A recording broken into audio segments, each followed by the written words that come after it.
beneficio. Es una frase de Madame Curie, otra de las mujeres que admiro grandemente. Entonces, ¿qué hemos visto hasta ahora? Espero que sumar 2 más 2.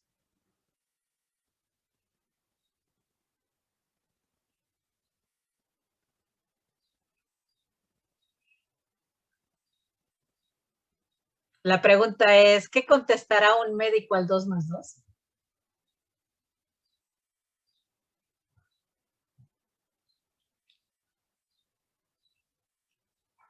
Ninguno.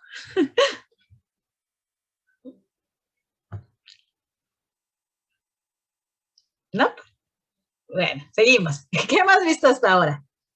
Estuvimos viendo primero que podemos analizar señales, que hay 3 tipos de ruidos atrás de las señales, el ruido blanco, el ruido rosa y el ruido café.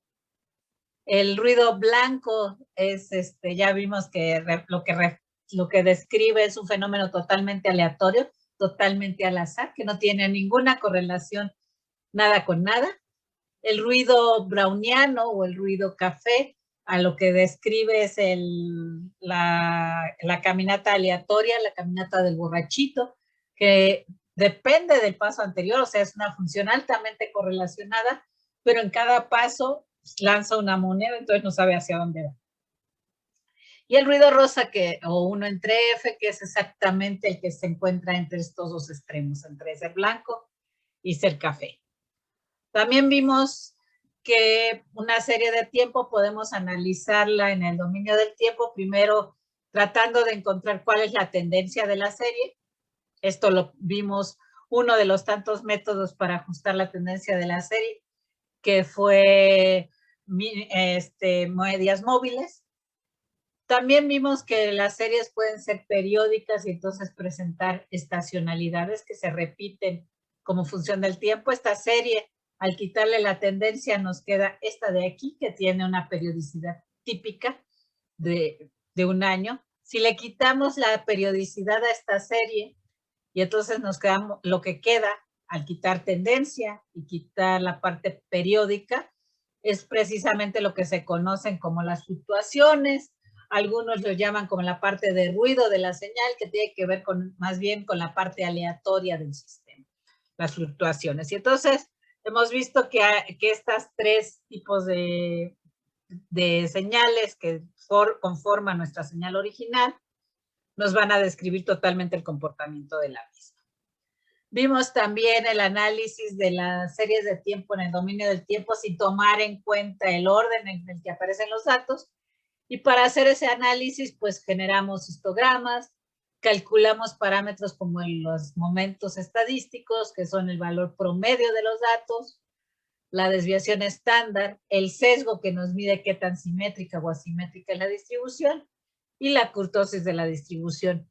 Vimos que una distribución normal o gaussiana es una distribución simétrica, es decir, tiene sesgo 0, que tiene una kurtosis de 3, si no le quitamos ese valor, y lo que se llama la kurtosis estandarizada, que es quitarle el valor a 3 al cuarto momento estadístico. Y también vimos, bueno, y ya pasamos a hacer ejemplos. ¿Hasta ahí dudas, preguntas?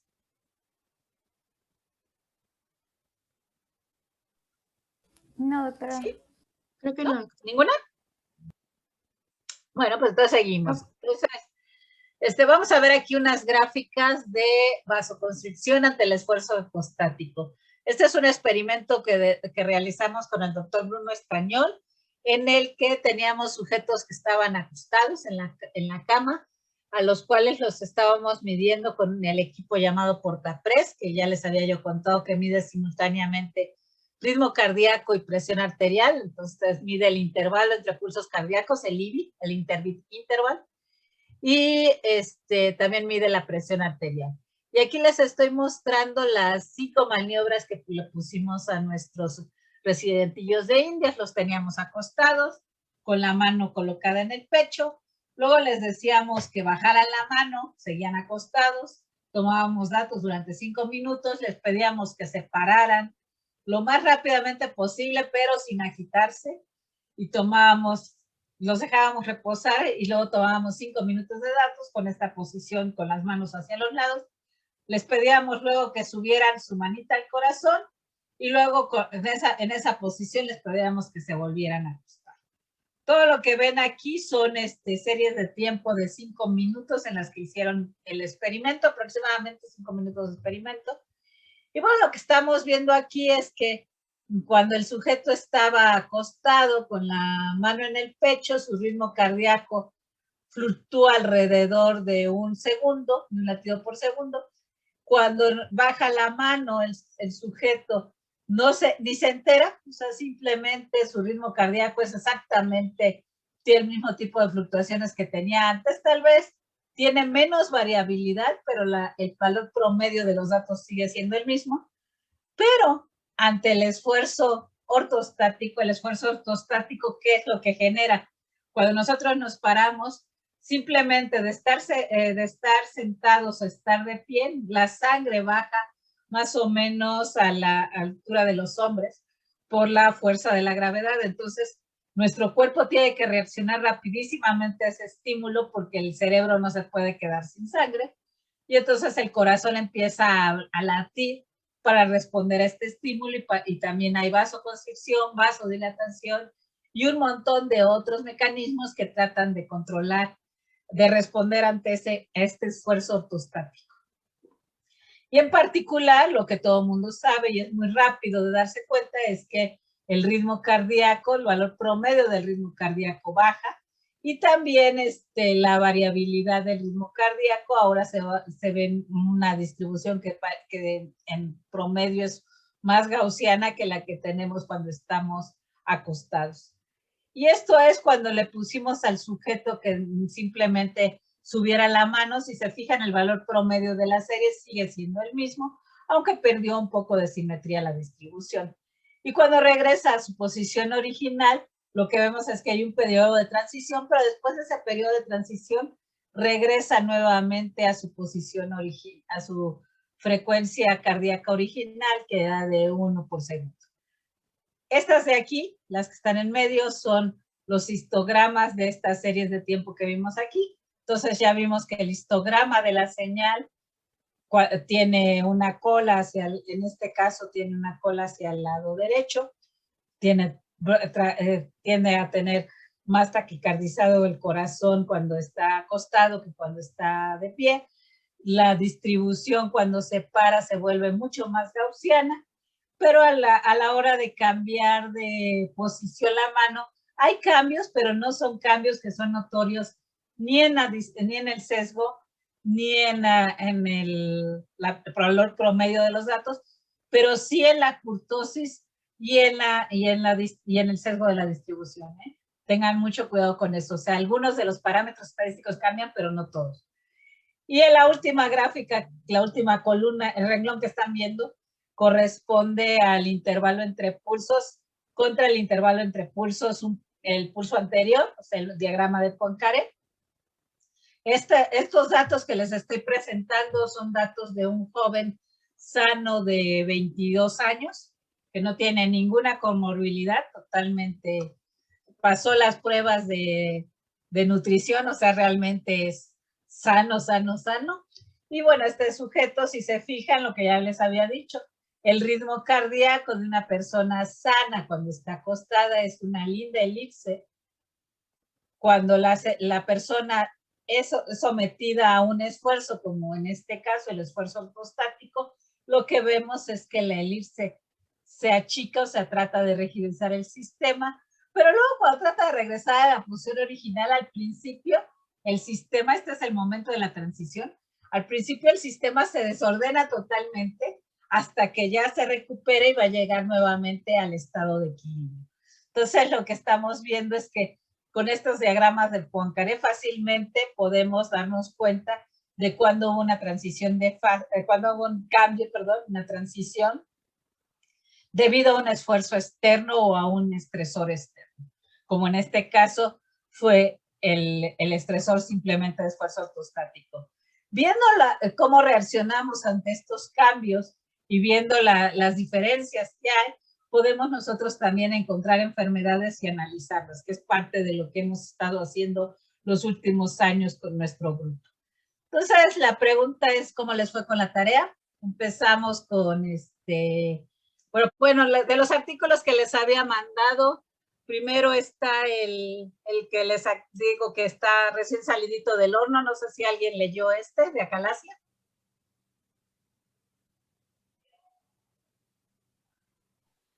Yo, doctora. Adelante, Antonio, cuéntanoslo. Bueno, este artículo es uno que me llamó mucho la atención porque yo conocí el trastorno de la acalasia estando en un hospital general, que también tiene una clínica dedicada a acalasia, y lo que hacíamos era manometría y veíamos cómo es que estaba el trastorno de la motilidad esofágica para permitir pasar el bolo alimenticio. Y hay gente que no está funcionando esto de forma adecuada y era parte de lo que estábamos estudiando ya. Cuando vi esta relación con disautonomía me llamó la atención porque normalmente no es la visión integrativa y uno lo piensa como trastornos separados. Básicamente la metodología ya la hemos revisado en clase, se toman los momentos estadísticos de las series de tiempo y eso arrojó un resultado muy interesante que es justamente que se relaciona la presencia de acalasia con defectos en el sistema nervioso autónomo y se puede revelar a través de estos momentos estadísticos de la serie de tiempo. Me parece algo muy práctico, muy atractivo y realmente novedoso para el aspecto médico. Sí, bueno, pues lo que hicimos efectivamente fue agarrar una enfermedad. Hay muy poquitos sujetos en el mundo que tienen acalasia, pero es una enfermedad que por fortuna o desgracia estudian mucho en nutrición. Es un centro de referencia de la enfermedad. Y la pregunta que había en la literatura, hay algunos que ya la habían planteado, es si la acalasia nada más era un trastorno que tenía que ver con sistema digestivo exclusivamente, o había algunas otras alteraciones asociadas con ella. Y bueno, lo primero que se nos ocurrió es que que nosotros podemos, con las herramientas que hemos visto en clase hasta ahorita, en los artículos que les he compartido, medir la disautonomía a través del acoplamiento cardiovascular y el cardiorrespiratorio. Entonces, podemos nosotros a través de esos determinar si hay disautonomía en estos pacientes de una manera no invasiva. Entonces, lo que estamos observando aquí, aquí tienen los sujetos de control, estos son nuestros sujetos con acalasias y tienen una estrellita en cualquiera de las variables. Quiere decir que hay una diferencia estadísticamente significativa, con prueba de hipótesis se confirma esto. Y lo que vemos es que tanto para el ritmo cardíaco, todo lo que tiene que en la posición de acostados o respirando rítmicamente hay una diferencia significativa. Cuando medimos el sesgo hay también una diferencia al estar acostados o al estar de pie, y la curtosis cambia cuando los sujetos están parados, ¿no?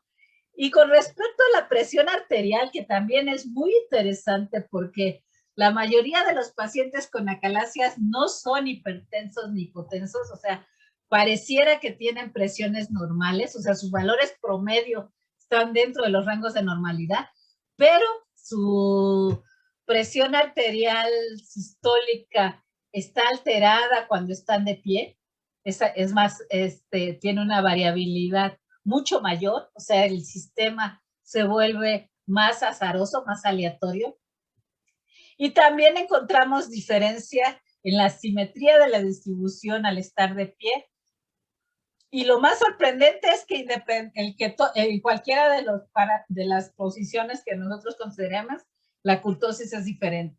Entonces, la conclusión con algo tan simple como un análisis estadístico, como los que hemos visto hasta ahorita, es que los pacientes con acalasia también sufren disautonomía.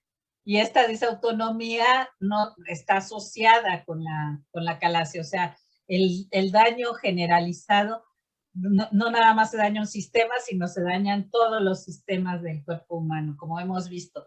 el cuerpo humano no son engranes entrelazados sin relación, sino que todos los engranes están entrelazados unos con los otros para mantener la homeostasis del sistema. Ok, este es otro que tiene que ver con lo que vamos a ver hoy, que es transformada de Fourier, y tiene que ver precisamente con la pérdida de acoplamiento cardiorrespiratorio, pero ahora en pacientes diabéticos. ¿Quién nos lo cuenta? Yo lo leí ese, doctora. Adelante, Mateo. Sí, bueno, en este artículo, como bien mencionan, utilizan bastante la descomposición en bandas de frecuencia y básicamente, bueno, en un inicio relatan que utilizan varios indicadores, ¿no? Primero, una razón entre la potencia que se distribuye en las bandas de frecuencia de alta frecuencia y en las de baja, ¿no? Y bueno, y esto tiene relación con el acoplamiento cardiorrespiratorio porque tiene una inervación autónoma, ¿no? Autonómica, perdón. Y se ha visto que la variabilidad del ritmo cardíaco pues, se asocia a modificaciones en la respiración. Y bueno, aquí pues me faltó decir que la transformada la toman sobre series de tiempo de interval. No, ¿cómo es? Sí. El Sí. intervalo entre, que también es una forma de reflejar la variabilidad del ritmo cardíaco. Entonces, pues tienen igual 3 grupos, que es el control, el de diabetes mellitus de reciente diagnóstico y el que ya tiene pues un rato. Y pues los hacen estar en posición supina, pararse y respiración controlada. Y este último es muy interesante porque pues justo los hacen hacer una respiración a una frecuencia de 0.1 Hz. Es una expiración y eran cada 5 segundos, ¿no? Una expiración 5 segundos, luego expiración 5 segundos. Entonces eso ya es 0.1 Hz. Y algo que encontraron es, bueno, utilizan el indicador beta, que es el ritmo respiratorio, que es más o menos la amplitud que hay la amplitud en el interbeat interval, que es el acoplamiento que se da a la frecuencia a la que se está haciendo la respiración forzada. Y uno de los principales hallazgos es como justamente cuando... Antes de eso, nada más para que les quede claro, lo único que estoy midiendo es el área bajo la curva, justo en el área, en esta región. Entonces, simplemente estamos midiendo cuánto mide esta área bajo esta curva, dividida entre el área bajo la curva total de todo el sistema. Y eso es a lo que le llamamos el parámetro B. Y ahora sí, si quieres seguir, Mateo. Sí, y pues sí, justamente eso que conforme avanza la enfermedad, pues se ve que la variabilidad del ritmo cardíaco, que era la potencia que se veía alrededor de esa frecuencia, pues se va haciendo cada vez menor, ¿no?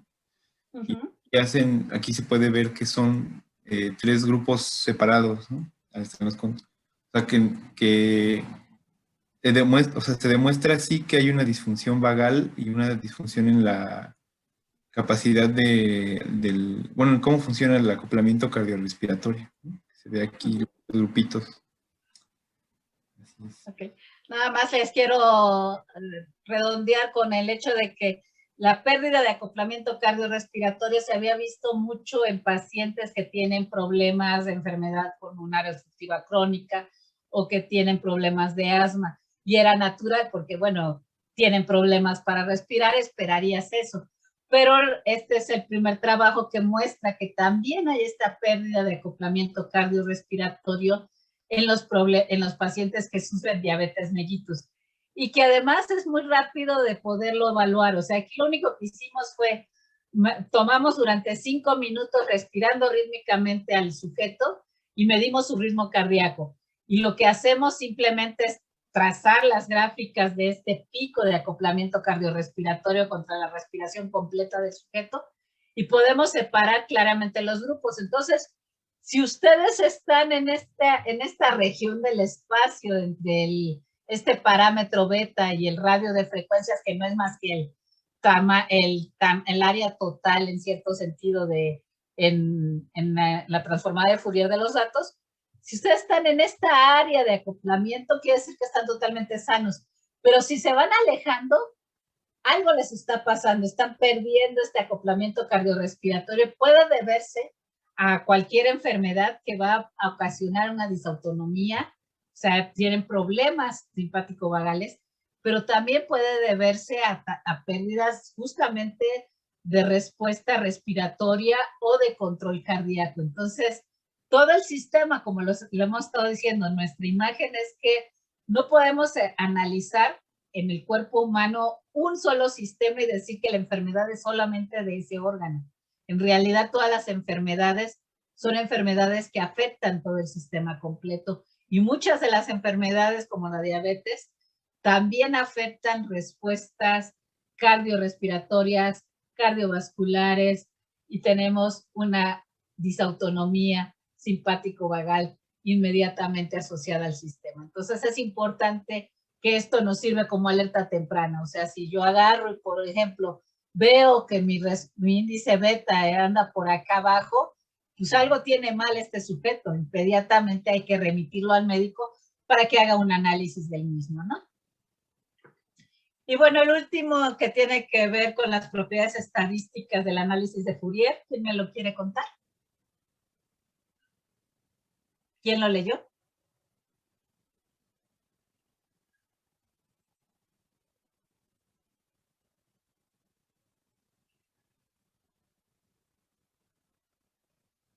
¿Nadie le dio una revisadita?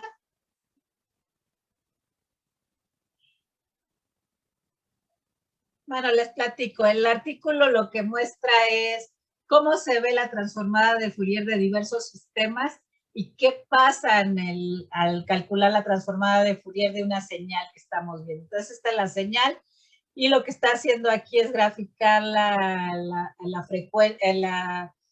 transformada de Fourier como función de la frecuencia de la señal, y vemos que hay una parte que tiene un comportamiento prácticamente sobre una línea, oscilaciones alrededor de una línea, la tendencia es lineal, y esto nos está hablando que es un comportamiento que es invariante de escala. Ahorita lo vamos a ver con más detalle. Y este es un poquito más matemático, entonces entiendo que tal vez algunos no le echaron ojo por eso, pero es un artículo muy bonito porque habla sobre propiedades y problemas al analizar con transformada de Fourier los datos. Entonces vamos a, nada más, lo último que nos faltaba ver de la parte que tiene que ver con análisis en el dominio del tiempo fue la función de autocorrelación. ¿Qué es la función de autocorrelación? Pues simplemente lo que hago es medir la señal, comparar la señal con la señal hace algunos instantes anteriores. Entonces, por ejemplo, aquí les estoy mostrando la temperatura en Ciudad Universitaria en grados centígrados que se midió en el techo del C3 en los últimos bueno, no son los últimos 7 días, pero en 7 días. O sea, en realidad estas fueron datos que se tomaron en 2016, o sea, sí, ya tienen un ratito, son una semana de datos tomados de esto. Y entonces, si ustedes se fijan en la temperatura y trazamos un circulito alrededor de cierto valor, por ejemplo, lo que pasaba alrededor de mediodía siempre vamos a ver prácticamente el mismo comportamiento que el que estamos viendo aquí, o sea, con un retraso de un día, prácticamente la señal se va a parecer mucho a la señal anterior. Eso es lo que quiere medir la función de autocorrelación. ¿Qué tanto se parece la señal consigo misma? Por ejemplo, un día atrás, una semana atrás o simplemente unas cuantas horas atrás. Entonces, la función de autocorrelación lo que nos está midiendo es precisamente el parecido de la señal con la señal misma antes, ¿no? Por ejemplo, son el robo de vehículos que están asegurados en la República Mexicana. Estos datos los tienen ustedes disponibles en las bases de datos de las aseguradoras. Entonces, estos están libres para que cualquiera los pueda descargar y saber cuántos autos se robaron de los que ya estaban asegurados y se reportó el robo de los mismos como función del tiempo. Más o menos nos iba bien hasta 2006, pero luego de 2006 hasta ahorita ha estado aumentando continuamente el robo de vehículos. Y bueno, vemos que además son a la serie, además de la tendencia, que en este caso, por ejemplo, de 2006 para acá ha sido una tendencia creciente, tenemos periodicidades y estas periodicidades tienen que ver precisamente con la temporada del día de la semana que les gusta más robar los coches, que normalmente los que roban vehículos descansan los fines de semana. Y bueno, aquí vemos, si yo trazara la función de autocorrelación, yo puedo ver cuánto se parecen los datos a los periodos anteriores. Y entonces, si ustedes se fijan, pues los datos, si nada más me fijo con retrasarlos un día, pues los datos se parecen muchísimo a los resultados del día anterior, pero se parecen menos a los resultados de lo que pasó hace 48 días. Entonces, yo puedo, con esta simple gráfica de ver qué tan parecidos, qué tan correlacionados están los datos con los periodos previos, saber si hay periodicidades en el sistema y qué tipo de periodicidades tengo. Entonces, por ejemplo, aquí veo que los datos se parecen bastante a los mismos datos que tengo hace 12 meses, que es que tengo un ciclo de un año. En primera instancia, si yo tratara de buscar aquí, veo esta gráfica y no vería yo esta periodicidad de un año. Pero la función de autocorrelación me facilita precisamente encontrar esta periodicidad de 12 meses, 24 meses, o sea, voy a ver, si veo la de 12 meses, normalmente van a aparecer todas las que son múltiples de ella, entonces va a aparecer no nada más la de un año, sino va a aparecer la de 2 años, la de 3 años, la de 4 años, que son los otros picos que yo estoy viendo.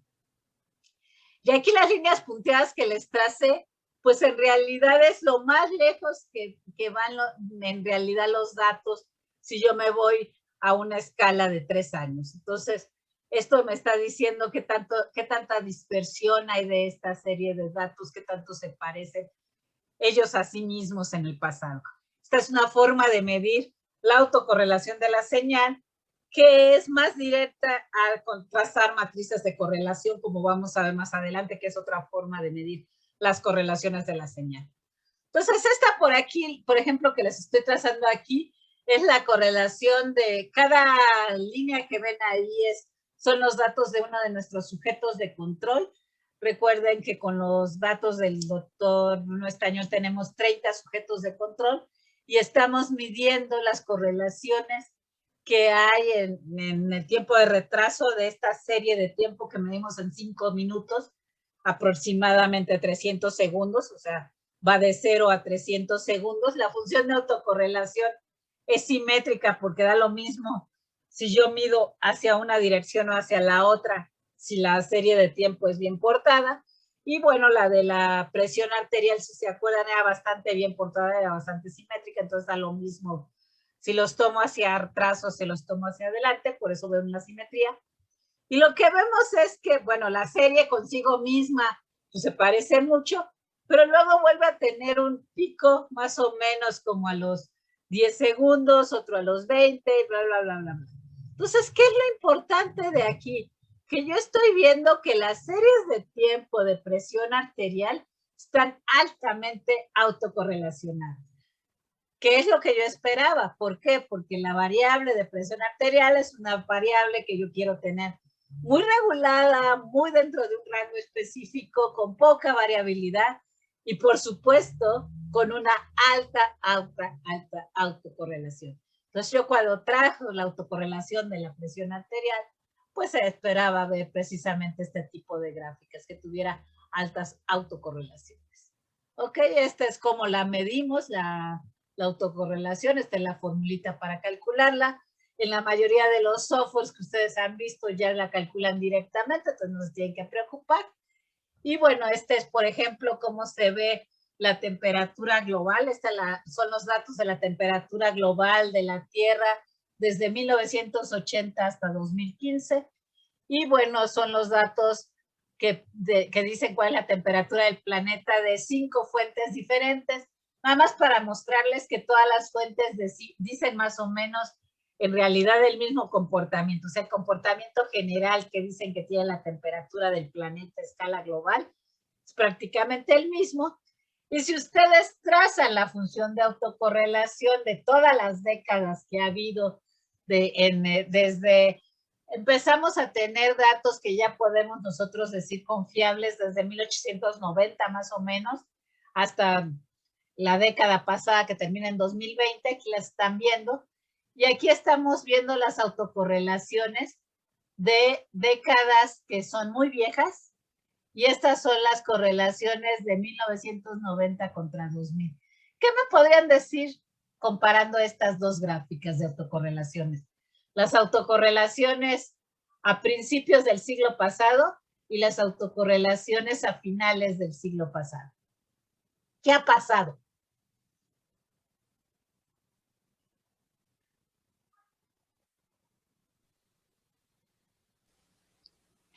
Disminuyeron los coeficientes, ¿no? Sí, efectivamente. Está disminuyendo drásticamente el coeficiente de autocorrelación. Quiere decir que la serie está perdiendo correlación de largo alcance. Si pensamos que el planeta podemos pensarlo como un sistema en homeostasis, ¿qué querría decir perder correlaciones?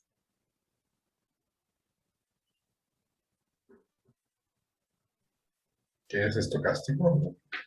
Que se está volviendo más estocástico o más rígido. Más rígido, ¿no? Pues las dos, ¿no? Las dos. No, ¿hacia dónde se está moviendo esto? A ver, vean los datos. ¿Hacia dónde se está moviendo el sistema? ¿Hacia ser más rígido o más estocástico? Más rígido. Rígido, ¿no? Más rígidos, sí. Se está rigidizando el sistema. Entonces, que en cierto sentido podríamos pensar que el planeta, no nada más estamos sufriendo un aumento de 1 grado centígrado en la temperatura global del planeta, sino que esta gráfica lo que les está mostrando es que en realidad también el planeta se está rigidizando, está perdiendo control homeostático. Nos estamos enfermando, si pudiéramos hacer la analogía del sistema, que en realidad sí se puede porque la atmósfera planetaria y la temperatura del planeta es un sistema complejo, entonces podemos pensar que como sistema complejo yo puedo definir la homeostasis del sistema y lo que estamos perdiendo es la capacidad homeostática del sistema. Cuando nos rigidizamos, ¿qué es lo que perdemos? ¿Capacidad de qué? De adaptación, ¿no? Capacidad de adaptación. El planeta está perdiendo su capacidad de adaptación que tenía a principios del siglo XX, la perdió a finales del siglo XX y ahorita en el siglo XXI todavía peor, ¿no? O sea, cada vez se rigidiza más el sistema. Entonces, es una forma de analizar señales que además ahora con esta filosofía que tenemos atrás nos permite hacer conclusiones muy rápidas y entender qué es lo que le está pasando al sistema, ya desde el punto de vista complejo, ¿no? ¿Dudas hasta ahí? Porque ya terminaríamos la parte de análisis de series de tiempo en el dominio del tiempo. No. Entonces, vamos bien todos. Entonces, ya terminamos. Antes de acabar, por ahí me encontré una medida de autocorrelación que es la autocorrelación parcial, pero no entendí al respecto. Ok. Aquí en tu grafiquita, yo puedo agarrar y tomar la función de autocorrelaciones desde t igual a 1 hasta el número total de datos que tienes o el número total de datos hasta la mitad. ¿Ok? Okay. Lo vas retrasando. O sea, me comparo qué pasó, si me parezco a lo que pasó hace 1 segundo, si lo que me parezco a lo que pasó hace 2 segundos, hace 3, hace 20, hace 1000. ¿Ok? O aquí, comparo cómo me parezco a lo que pasó hace 1 día, hace 2 días, hace 3 días, etc. Pero puedo yo también tomar la función de autocorrelación, no así completa, sino nada más la función de autocorrelación de 1 día. ¿Qué tanto se parece la señal al día anterior exclusivamente? A eso le llaman función de autocorrelación parcial. Puedo querer saber cómo se ve la función de autocorrelación de todo el periodo, de todas las señales, O puedo analizarla por segmentitos. Aquí lo hice en segmentos de 10 años. Esta es la función de autocorrelación parcial, utilizando solo 10 años de datos para comparar y analizar el sistema en ese lapso de tiempo. Oh, ya. Gracias, doctora. Sí. Y, por ejemplo, la función, los diagramas de Poincaré no son más que la función de autocorrelación de... la de uno es... sí, de un paso. Exactamente, Antonio. Entonces, la función de autocorrelación de LAC 1 no es más que el diagrama de Poincaré que hemos estado estudiando y que también nos da un montón de información del sistema. Pero, por supuesto, ustedes pueden no quedarse con LAC 1, pueden tomar la función de autocorrelación completa o la función de autocorrelación parcial. ¿Y qué escala les gusta? Pues la que les conteste la pregunta de investigación que ustedes hicieron. ¿Ok? Claro. Gracias, doctora. ¿Más dudas? No. Pues seguimos entonces. ¿Qué vamos a ver ahorita? Vamos a tratar de ver a ver si alcanzo a cubrir todo lo que es el análisis espectral de series de tiempo. ¿Qué es el análisis espectral?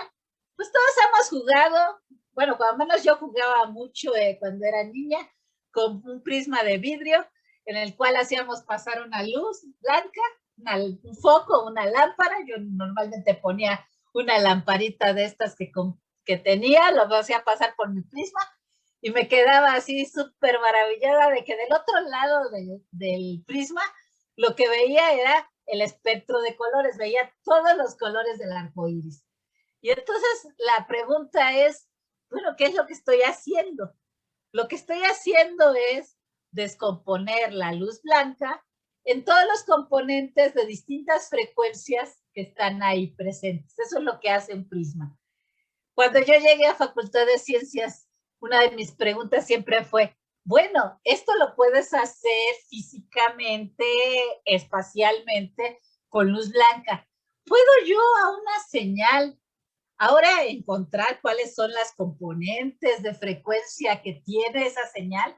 Es decir, descomponerla en todos sus colores y ver, esta señal es más roja o más amarilla o más verde, y ver en dónde está el pico. Y eso que me diga algo del color típico de la señal que estoy analizando. ¿Quién es el prisma de vidrio en matemáticas? Y bueno, pues sí existe. El prisma es precisamente lo que se llama la transformada de Fourier. Y bueno, la transformada de Fourier se basa en toda esta teoría de transformadas integrales. No se preocupen, lo más importante es que ustedes toman una señal y la quieren descomponer en todas las componentes de frecuencia, quieren agarrar su prisma y ver todas las componentes de frecuencia que están ahí dentro de él. Y entonces para eso utilizan esta función, que lo que hace es directamente comparar su señal original y ver qué cosenos y qué senos están ahí sumándose para que podamos reproducir la señal original. Entonces, para poder empezar a entender qué es lo que hace la transformada de Fourier, imagínense ustedes que tienen ustedes una señal que simplemente es un pulso, ¡pum! Un sonido, algo que llegó, sonó y se apagó. Entonces, ¿qué es lo que hace la transformada de Fourier de esta señal? Pues la transformada de Fourier de esta señal no va a ser más que una señal que va a tener una frecuencia constante todo el tiempo y durante todo el intervalo de frecuencias vamos a ver una línea a todas las frecuencias dadas que solamente ocurrió en un momento, ¿ok? Cuando estoy pasando del espacio del dominio del tiempo, ahora el espacio del dominio de la frecuencia, pues toda la información que tengo es cuáles frecuencias están contenidas en mi señal, qué colores tiene la luz que yo mandé, pero ya no tengo idea de en qué instante ocurrieron. No sé si la luz la mandé una vez o la estuve prendiendo o apagando o estuvo prendida todo el tiempo. Eso yo no lo sé. En el dominio de la frecuencia yo sé qué frecuencias hay, pero no sé en qué instantes ocurrieron. Cuando yo analizo el tiempo, en el dominio del tiempo yo sé cuál es el contenido temporal de la señal, pero no sé qué frecuencias hay involucradas en la señal. Paso al otro espacio y conozco las frecuencias, pero pierdo la información del tiempo. ¿Ok? Si ustedes lo que tienen es una función que es una función constante, una distribución uniforme, lo que van a tener en transformada de Fourier es una señal que se va a ver como tipo de delta de Dirac. Los que no son matemáticos ni físicos no se me asusten, nada más es para que tengan idea de cómo se transforman las cosas. Para los que son físicos y matemáticos, aquí están las ecuaciones para que se sientan más tranquilos de cómo hacemos las transformaciones. ¿Ok? Entonces, el impulso, lo que es simplemente de un golpe, y entonces lo que yo veo al dar este golpe es que tengo todas las frecuencias presentes, tengo una señal constante como función de la frecuencia. Cuando yo lo que tengo es una función de distribución uniforme, en el dominio de las frecuencias solo veo un pulso, solo veo un color. ¿Ok? Si yo lo que tengo es una función de tipo escaloncito, la transformada de Fourier va a ser lo que los matemáticos conocen como la función sinc, que no es más que esta forma que oscila y luego toma un máximo y luego vuelve a decaer. ¿Ok? Si ustedes tienen una función triangular, van a tener más oscilaciones y un pico de frecuencia, sigan sin preocuparse. Lo importante es que tengan claro que en tiempo vamos a ver una señal distinta a la que vamos a ver en frecuencia. Si originalmente tenemos una señal que decae exponencialmente, su transformada de Fourier va a ser A más I omega, el inverso de esa, que se ve de esta forma en el dominio de la frecuencia. ¿Ok? Entonces, ya que tienen algunas imágenes en la cabeza, lo importante es cómo lo calculo. Bueno, si me dan un poquito de miedo las matemáticas, simplemente le pido a la máquina que lo haga. Todo mundo, casi todos. Fourier, inclusive Excel, si ustedes utilizan macros y utilizan ya las versiones más recientes de Excel, también tiene un módulo para llamar funciones que les permiten hacer análisis espectral de las señales, pero si no, utilicen cualquier otro de los demás y es muy rápido calcular el análisis espectral. ¿Y qué es lo que les va a dar el análisis espectral? Les va a decir cuáles son frecuencias tienen involucradas y les van a decir cuál es el contenido de frecuencias que tienen. Entonces, ustedes tienen esta señal en realidad es la suma de 3 señales periódicas. Una que está en este pico de frecuencias, otra que está en 2 y otra que está en 5. Entonces, si ustedes suman un seno en 1 más un seno, en punto 1, más un seno en 2, más un seno en 5, lo que ustedes ven en el dominio del tiempo es esta función que está aquí. Y bueno, ustedes me dirían, bueno, es que yo sí veo claramente que tengo 3 senos que se están sumando, veo 3 señales periódicas, 3 periodos en esta señal. Si no tienen tanta experiencia, simplemente trazan la transformada de Fourier y ven claramente los 3 senos que componen esta señal. Entonces, eso es lo bonito de transformada de Fourier. Ustedes pueden encontrar los componentes periódicos que están presentes en la señal, que es lo que les había dicho. Entonces, también la transformada de Fourier les puede decir a ustedes cómo se van a ver las fluctuaciones del sistema.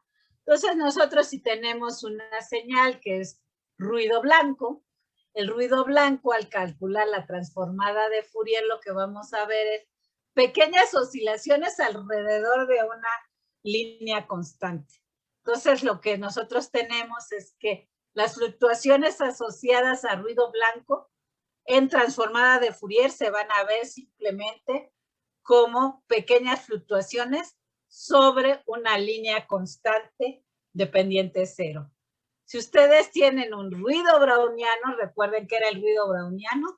El ruido browniano era un ruido altamente correlacionado, pero que no tenía no era determinista. O sea, el paso que yo doy no depende del paso anterior, pero puede ser en cualquier dirección y de cualquier longitud. Eso es lo que nos daba un ruido browniano, el ruido café, y ese tiene una pendiente de -2 si yo lo que hago es trazar el logaritmo de la frecuencia. Y luego tenemos justo en el medio entre los dos sistemas lo que nosotros hemos visto como ruido blanco, como el típico de un sistema que es invariante de escala, y a esto es a lo que se le llama que sea invariante de escala, que tiene una pendiente de -1 a la hora de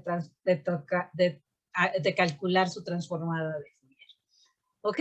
Entonces, nosotros si tenemos un sistema que es muy azaroso, esperaríamos ver que su transformada de Fourier es de este estilo, una pendiente, algo que está oscilando alrededor de una pendiente de 0, algo que es prácticamente constante. Si nosotros tenemos algo altamente correlacionado, vamos a ver pendientes de -2 o mucho mayores de -2 a la hora de calcular el logaritmo de la transformada de Fourier. Y si nosotros tenemos justo algo intermedio de pendiente -1, es algo que es invariante de escala, que no es ni totalmente aleatorio, pero ni es totalmente determinista. Está justo en la justa medianía entre los tres. Entonces, podemos ver nuestras señales directamente en cualquiera de las tres representaciones. Ok, entonces aquí les estoy presentando el intervalo entre pulsos cardíacos de un sujeto de control en el dominio de la frecuencia, como se ve aquí en el izquierdo. Lo que les estoy trazando es directamente la magnitud de la transformada de Fourier. Esta, por supuesto, la podemos dividir en dos regiones, una región que se llama la región de baja frecuencia y otra región que se llama la región de alta frecuencia. El corte ocurre a 0.15 Hz para el ritmo cardíaco. Si lo que estuviéramos interpretando es un electroencefalograma, lo que tenemos son distintas regiones de frecuencias alfa, teta, beta, delta, y en los rangos de estas frecuencias están también determinados por características que tienen que ver con la fisiología del sistema. En el caso del ritmo cardíaco, estas dos regiones están separadas porque tienen que ver con la respuesta simpático-vagal y con la respuesta nada más del parasimpático. Entonces, aquí tenemos la región de baja frecuencia. Los médicos normalmente definen low frequency como el área bajo la curva, de esta curva, y la de alta frecuencia, y se calcula el HF, que no es más que el área bajo la curva de altas frecuencias. Entonces, es común que en medicina les presenten estos diagramas de low frequency y high frequency, o que les digan que la razón del ritmo cardíaco LF entre HF es de tanto. Y hay hasta regiones en las que les dicen, un sujeto de control tiene un LF entre HF de tanto. ¿Ok? Y bueno, también si yo lo que hago es trazar ahora la gráfica en Power Spectral Density, como se llama, simplemente estoy trazando esta gráfica ahora en escala log-log. Aquí estoy tomando el logaritmo de la señal y aquí estoy tomando el logaritmo de la frecuencia. Y lo que estoy haciendo es ahora sí graficar. En este lado está baja frecuencia y en este lado va a estar las altas frecuencias, porque estamos viendo la función logaritmo. Y bueno, lo más interesante es que si se fijan, aquí en esta región, si ustedes se dan cuenta, la región de altas frecuencias tiene un comportamiento que más bien es con una pendiente de 0, que ya habíamos dicho que tenía que ver con ruido blanco. Con ruido blanco, muy bien, Mireya. Entonces, lo que nos está diciendo es que el ritmo cardíaco de un sujeto de control sano en altas frecuencias tiene un comportamiento muy cercano a ruido blanco. Y en cambio, caiga en altas frecuencias. Y en bajas frecuencias, ¿qué es lo que está pasando? Que el sistema, además les voy a decir que esta pendiente es de -1, la tendencia lineal que pueden ustedes ajustar a estos datos tiene una pendiente de -1 que correspondería a ruido rosa. A ruido rosa, invariante de escala. Muy bien, Mireya. Entonces, además, quiero decirles que los médicos el punto 15 lo establecieron primero nada más de manera intuitiva basados en este tipo de diagramas, pero después ya si tú analizas esto, inclusive ese punto 15 tiene todo el sentido del mundo. Este punto 15 de Hertz, lo que les está dividiendo es entre dos dinámicas del sistema, dos dinámicas cardíacas. La dinámica cardíaca que está regida en altas frecuencias por una dinámica aleatoria estocástica, altamente adaptable a los cambios del entorno, y la dinámica que tiene que ver más bien con la homeostasis del sistema, que es un sistema invariante de escala, que tiene que ver con este balance simpático vagal. Y entonces se ve clarísimo esta división también en estos esquemas. Por supuesto, si te enfermas, pues ya no lo vas a tener tan claro. O vas a tener estas pérdidas de acoplamiento. Aquí nuevamente les presento los resultados de este artículo que les había dicho. Aquí estamos el sujeto de control. Si lo pongo a respirar rítmicamente, la señal cardíaca va a agarrar una frecuencia justamente de 0.1 Hz. Pero la persona, conforme enferma, ya no puede tener ese acoplamiento y entonces yo puedo separar los sujetos claramente y utilizar dos parámetros que nosotros hemos definido, utilizando las definiciones tradicionales de regiones de baja frecuencia y alta frecuencia. Para los que son matemáticos, pues a mí se me ocurrió que LF entre HF lo que está midiendo es la tangente del ángulo entre alta frecuencia y baja frecuencia.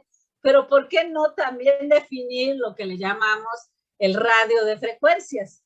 ¿Qué es? Es el tamaño de la región de baja frecuencia al cuadrado más alta frecuencia al cuadrado. O sea, es la métrica de este espacio de frecuencias.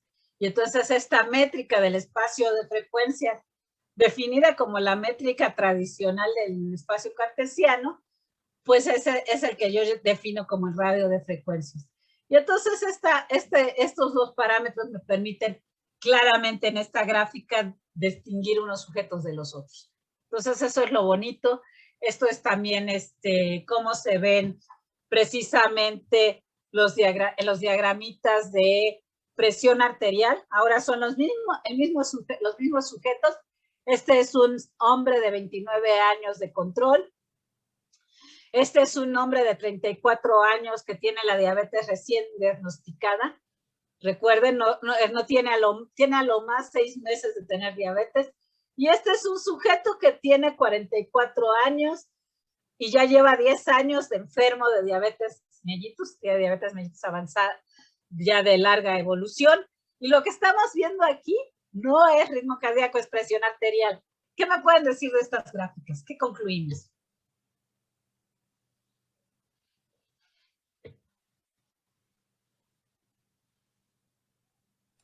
¿Quién se anima a describirlas? Es que creo que la última gráfica que era, perdón, del diabetes, ¿qué? Avanzada, de diabetes que ya tiene 10 años o más con la enfermedad. Ajá, está perdiendo, es un ruido no correlacionado, ¿no? Ajá, pero ¿qué ven ustedes gradualmente? El joven de 29 años en la región de bajas frecuencias o en esta región que va de 0.15 a 0.4 Hz, lo que está viendo escala, ¿no? es que es invariante de escala. Empieza a perder correlaciones. Y aumenta más la pérdida. Pero el diabético avanzado ya las perdió totalmente. Dijimos que esta parte tenía que ver con la homeostasis, con esta capacidad que teníamos del sistema homeostático de balance simpático vagal. ¿Qué está perdiendo? Adaptabilidad. Adaptabilidad. ¿Está perdiendo adaptabilidad o está perdiendo robustez?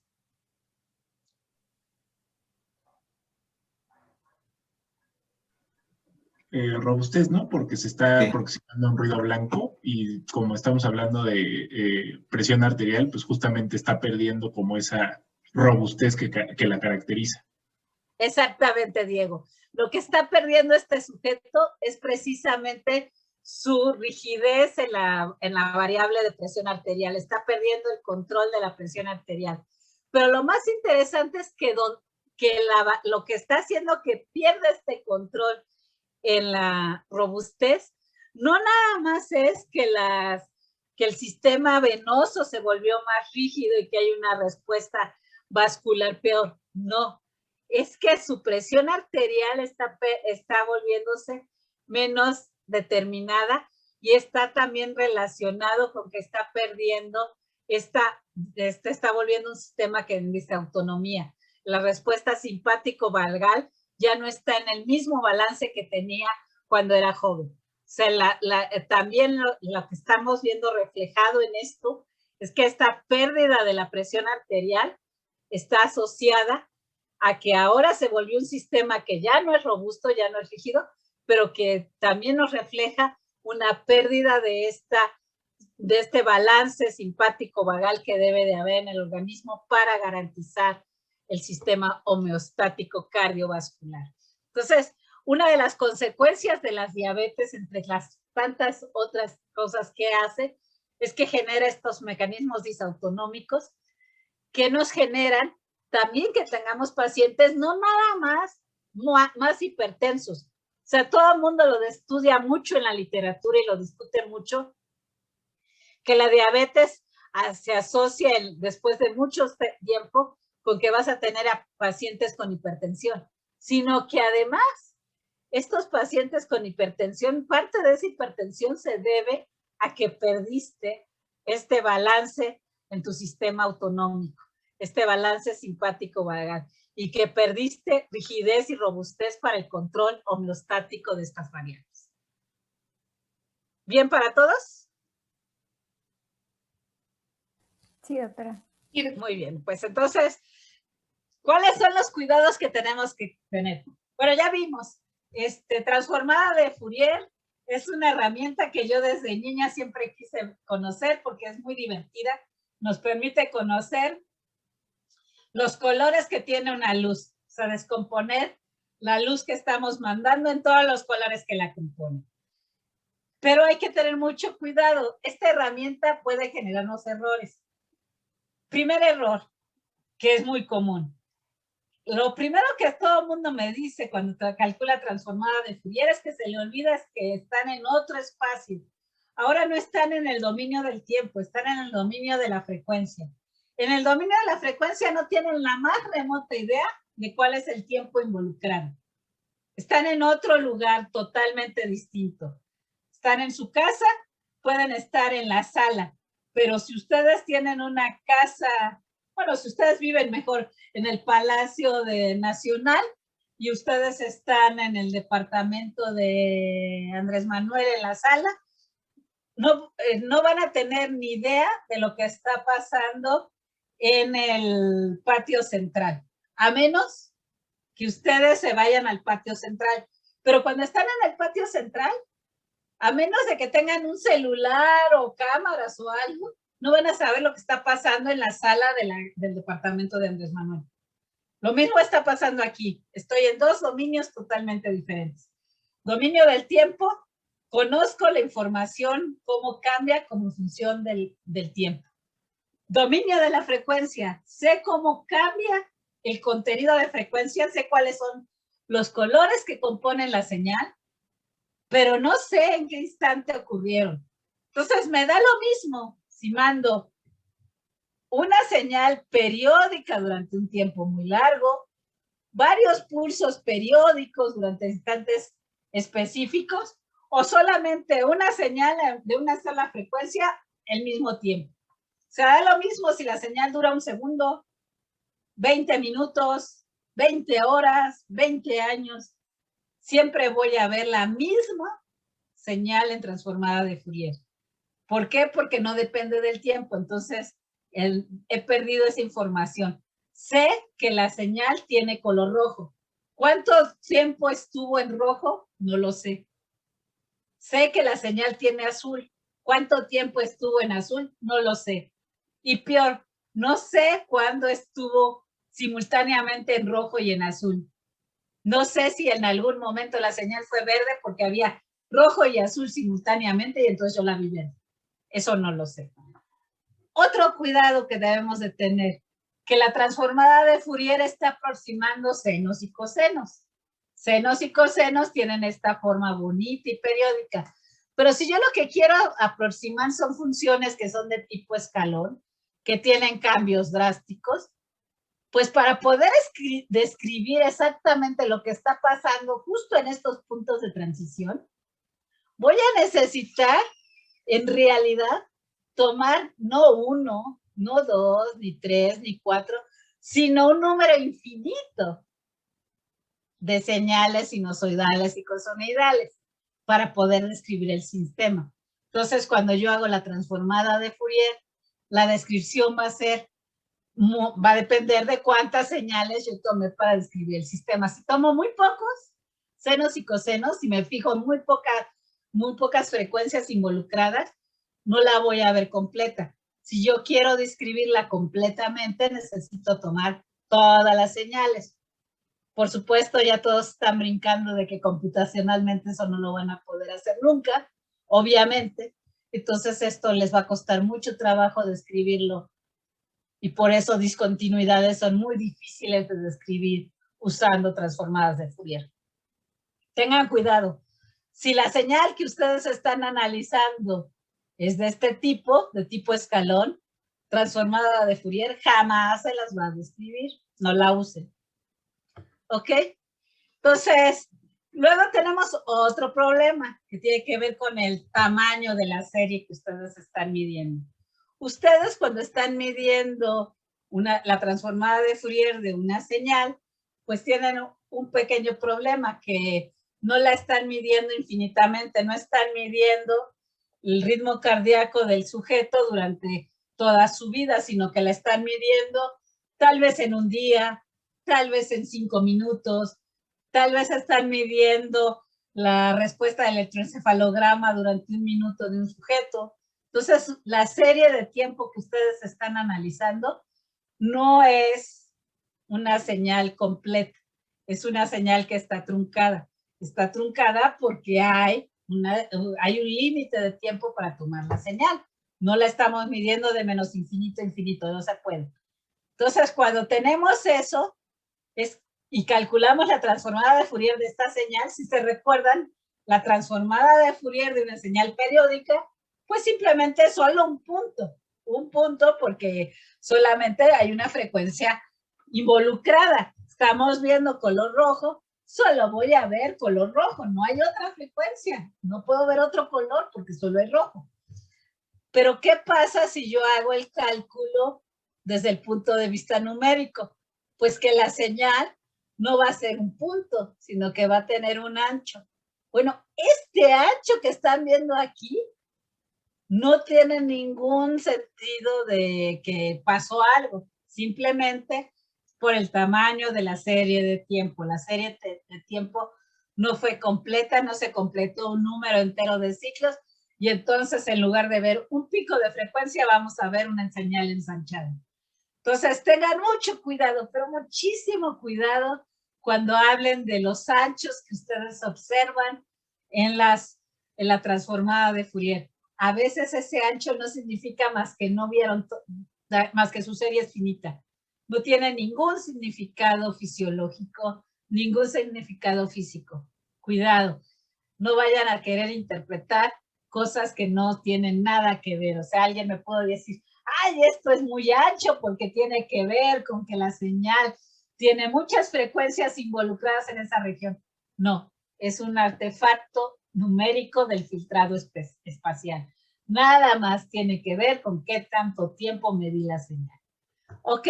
Otro artefacto de mi filtrado espacial es que también puede ser que la señal, ahora piensen que ustedes no tienen un pulso que está atenuado, sino tienen una señal que tiene un pulso que está creciendo. ¿Cuándo ocurre esto? Por ejemplo, en el ritmo cardíaco, cuando de repente yo agarro y me paro bruscamente. Entonces, lo que ustedes ven es que la señal en sí va a tener un ensanchamiento, o sea, la presión arterial va a aumentar, o si lo que están midiendo es el ritmo cardíaco, lo que van a ver es que en el esfuerzo ortostático va a disminuir. Ese aumento y esa disminución de la señal tiene que ver con este esfuerzo ortostático que estamos realizando. Pero puede ser que nada más sea porque la señal de repente cambiamos la escala con la cual estamos midiendo, o porque nuestro aparato se adaptó mejor al sistema, etcétera. Bueno, ese cambio de tamaño que estamos viendo aquí, ¿cómo se ve en la transformada de Fourier? Se ve como que su serie de repente ¡pum!, se ensanchó y agarró y tiene una cola larguísima en Fourier. Si ustedes ven esto puede deberse exclusivamente a que hubo un artefacto debido al aumento en la señal. Puede ser un fenómeno que tiene que ver con la fisiología del sistema, pero lo más probablemente es que simplemente es un artefacto de la transformada de Fourier. Entonces tengan cuidado cuando interpreten las colas en la transformada de Fourier. He visto multitud de artículos serios publicados que hablan sobre todo tratando de explicar cómo está decayendo la cola de la transformada de Fourier en largas frecuencias, y ese simplemente es un artefacto por el filtrado que hicieron por la transformada de Fourier, y no tiene nada que ver con el sistema que están analizando, ¿ok? También otra cosa que es importante es que la transformada de Fourier, ya les dije, les va a aparecer la señal, pero también les va a aparecer lo que se les llaman los armónicos de la señal. Si ustedes se fijan, va a aparecer no nada más si yo tengo una función periódica de un año, por ejemplo, la temperatura del Ecuador. Si yo veo la temperatura del Ecuador, voy a tener una señal periódica anual, pero no nada más voy a ver el periodo de un año. Si yo trazo la transformada de Fourier, lo que voy a ver es que voy a ver un pico a un año, a 2 años, a 3 años, a 4 años, a 5 años. Y todos ellos van a ser de intensidad menor. Cuando está presente una señal, van a estar presentes todos los armónicos de esta señal. Y entonces, cuidado, todos los múltiplos enteros de una frecuencia dada, lo más probable, sobre todo si estos armónicos decaen como función del tiempo, es que sean armónicos, no son frecuencias extras involucradas en el sistema, simplemente es que cuando hago transformada de Fourier me va a aparecer la frecuencia verdadera y todos sus armónicos, ¿ok? Y este es el de una serie no estacionaria. La pregunta que siempre me hacen, ¿me puedo deshacer de esos artefactos? Te puedes deshacer del artefacto de que la serie es finita si tomas una serie infinita. No puedes. Te puedes deshacer del artefacto del cambio de amplitud de la señal. Si la señal sufre un cambio de amplitud por cualquier motivo, no puedes. Te puedes deshacer del artefacto de los armónicos. Jamás te vas a poder deshacer de los armónicos presentes en la transformada de Fourier. Entonces tienes que lidiar con ellos, estar consciente de que van a aparecer siempre que calcules la transformada de Fourier de tus datos. Entonces, la transformada de Fourier discreta es la diferencia que tenemos los que trabajamos con datos a los que hacen modelos teóricos preciosos y bonitos. Los modelos teóricos preciosos y bonitos pueden ir de menos infinito a infinito, pueden nunca tener cambios de amplitud, puedo yo deshacerme de los armónicos simplemente integrando toda la señal y poniendo un filtrado adecuado para quitar todas las periodicidades inmersas. Otra de las cosas que es muy importante es cuando tenemos un cambio como este. Aquí tenemos una serie que de repente cambia de una frecuencia a otra. Simplemente es una función sinusoidal que empezó a oscilar al doble de la frecuencia. Entonces, esta oscilaba cada segundo y esta empezó a oscilar cada 0.5 de segundo. Y entonces, este cambio drástico, ¿cómo se ve en transformada de Fourier? En transformada de Fourier vemos esta señal, que sería la real, la otra señal en la cual está la frecuencia verdadera y todos sus armónicos, que son estos. Esta cola que ven aquí es exclusivamente debido a lo finito del cálculo de la serie de tiempo, no se cruzaron ni se movieron, no pasó nada. Y lo peor de todo es aquí en medio, que simplemente me están apareciendo un montón de frecuencias involucradas en esta transición en esta región, pero que no tienen nada que ver con esta transición en esta región. Recuerden que yo no tengo recuerdo del tiempo. Simplemente me está diciendo que yo tengo una frecuencia a bajas frecuencias, muchas frecuencias involucradas, a altas frecuencias tengo una frecuencia característica y todos sus armónicos, y en medio, en la región de frecuencias intermedias, tengo un montón de frecuencias involucradas. Todas estas frecuencias involucradas son falsas, no existen realmente en el sistema. Simplemente son artefacto porque la serie que estamos analizando es no estacionaria. Moraleja, transformada de Fourier no se puede aplicar para estudiar series no estacionarias. Para estudiar series no estacionarias tengo que partir la serie en fragmentos cuasi estacionarios y calcular transformada de Fourier en estos pedacitos cuasi estacionarios, y ahí sí puedo hacer conclusiones. Cualquier conclusión que me quieran hacer de esto no va a representar para nada lo que está pasando en la realidad. Aquí solo tengo dos frecuencias involucradas. Aquí solo hay rojo y pasó a ser azul.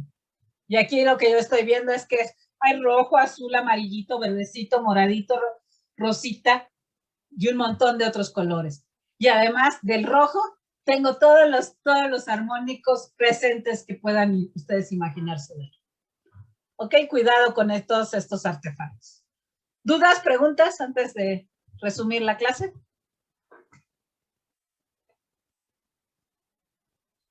¿No? ¿Les quedó bien claro a todos? Sí. Bueno, perfecto. Entonces, hoy lo que hicimos simplemente fue análisis espectral de series de tiempo.